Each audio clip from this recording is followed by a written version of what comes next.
Yo, what's going on, everybody?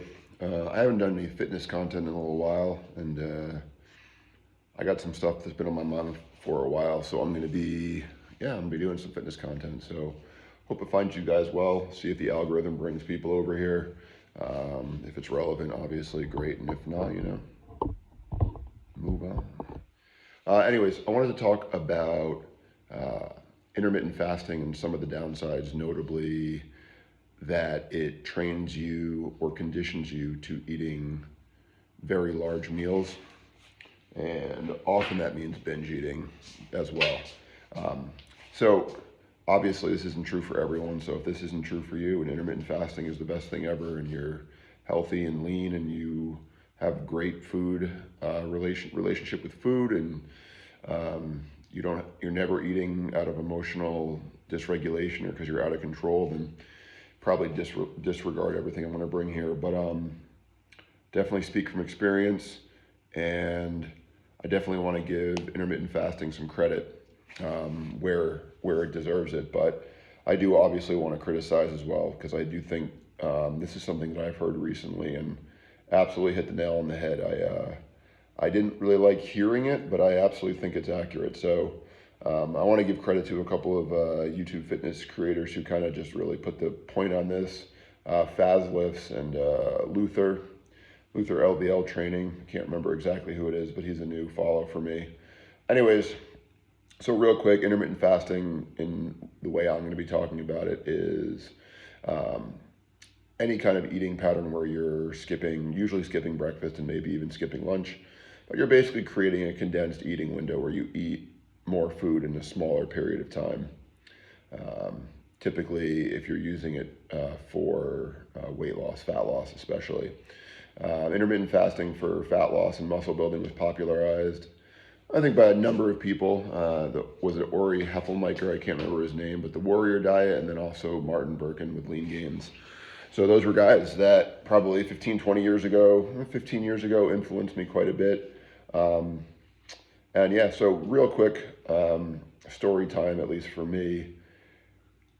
I was eating pretty much like standard bodybuilder style for a long time. Then I got into endurance sport and continued eating, basically all the time, 5, 6 meals a day, 30 to 40 grams of protein, and then, a bunch of carbs and stuff. And um, as I get more and more into powerlifting, I think that was probably when I developed something that was pretty clearly a binge eating disorder, where I would eat huge amounts, basically learn to overeat. So that's the first problem. And then I got into endurance sports, notably road cycling, which is kind of the other end of the spectrum. I was basically 80 pounds lighter, but still eating at least as much as I was when I was doing strongman and powerlifting training. So, anyways, I basically, through those activities, gave myself an eating disorder, notably binge eating.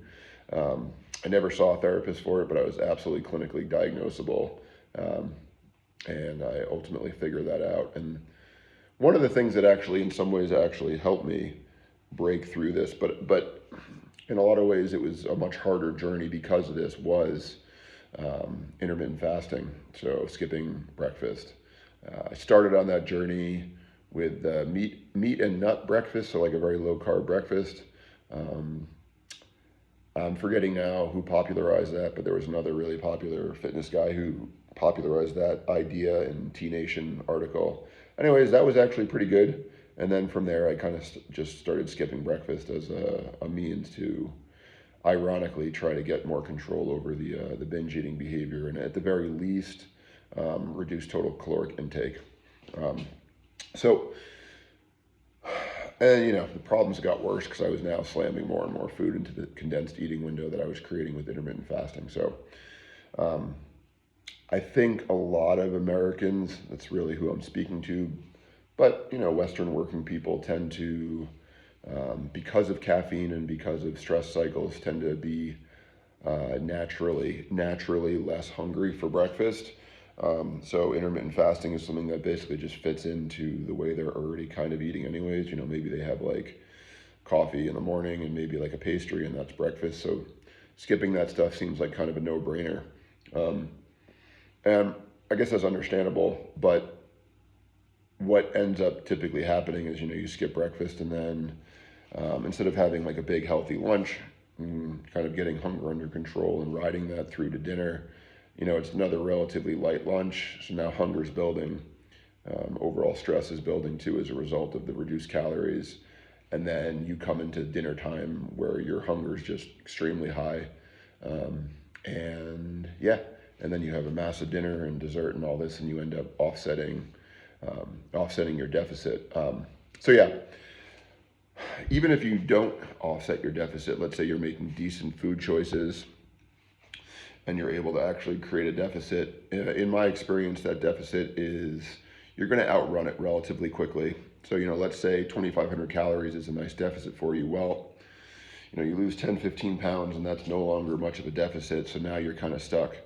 And the issue is and this is sort of really the crux of the argument, is what you've done is you've trained yourself to eat large portions at night, which is, it may suit your lifestyle. Let's say if you have an office job or whatever, and you don't really need much physical energy during the day, and you kind of get used to it. Yeah, you can make it work, but I think in the long term, unless you're making really smart food choices, which, there's no reason to think you would be, then you're kind of stuck now taking in 1,500 to 2,000 calories every night, and you're now again training your body to do it, which is really the biggest issue.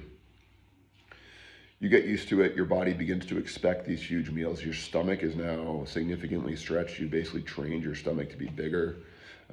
You've trained your digestive system to deal with this, even if it's not really working great. And the issue obviously now is that if you hit a stopping block in your fat loss, assuming that's why you started this, there's not a whole lot of places to go, because now you basically have to start training yourself away from these bigger evening meals. So yeah, if that's something that, resonates with you and is relevant to how it's worked for you, then, let me know in the comments. Let me know what you've experienced. But just to go back to story time, basically what I started doing is I basically, over the last year and a half, during which time period I've been slowly but surely cutting my body fat down from probably like in the low 20s, maybe 21, 22%. I'm almost 6'4", so I was like 235. Now I'm down to like 218, and this has been like probably a year, maybe 18-month journey. Basically just stair-stepping myself down slower, lower and lower. But really the biggest breakthrough over the last year, and especially the last 6 months, and especially the last 3, where I've had the most successful cut. I'm basically down to around 15%, maybe a bit below, and honestly just dialed in, grooved in, coming off of like a slightly higher carb weekend. But honestly, it was actually almost impossible to do a high carb block, simply because my body is so conditioned to eating reasonable sized portions now that honestly it wasn't even fun. So for the first time, I've been able to do something resembling a refeed, a tactical refeed, which I was doing just for energy levels, not for fat loss. Fat loss was going great, but I'm going to push down to probably like 12, 13% over the next couple of weeks. So, but even if I don't, honestly, it's been a massive success. And yeah, so basically what I started doing is training myself to eat bigger and bigger breakfasts. And even now, I can't tell you that I'm that hungry in the morning. I still have a cup of black coffee when I wake up. But what I'm basically doing is taking in usually 40 to 60, more like 50 to 60 grams of protein. It's usually a small protein shake with some fruit, some kind of potato, and then a couple of eggs, 2 to 3 eggs, usually 3, and then some kind of other meat protein, ground beef, lean ground beef. And then throughout the day, I basically keep my calorie intake pretty steady. Decent sized lunch, decent sized snack around 4 o'clock. So usually the back end of my lunch, and then actually a smaller dinner and a nice evening snack not long after dinner. So yeah, much more steady energy release. Honestly, the cortisol spikes in the morning are way more chill now. My overall daily energy is much more predictable.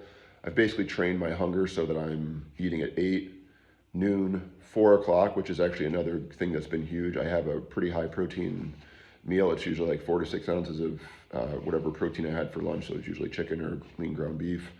I